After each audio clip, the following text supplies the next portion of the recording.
Day 1 in Taiwan, and let's explore Mao Kong Gondola. Going to South Station Gondola, South Park para sa Gondola Cable.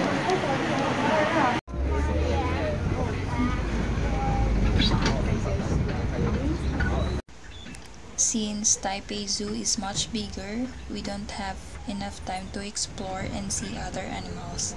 Feet are also tired, and we decided to ride a shuttle bus going to Mao Kong Gondola cable car, and we paid 5 new Taiwan dollar.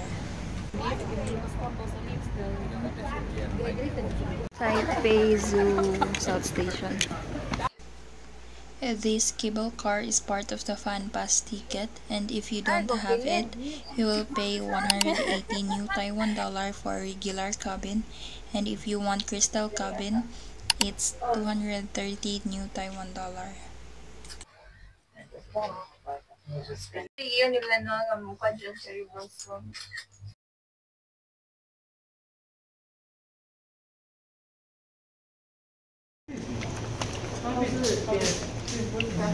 Yakbao yakot ba?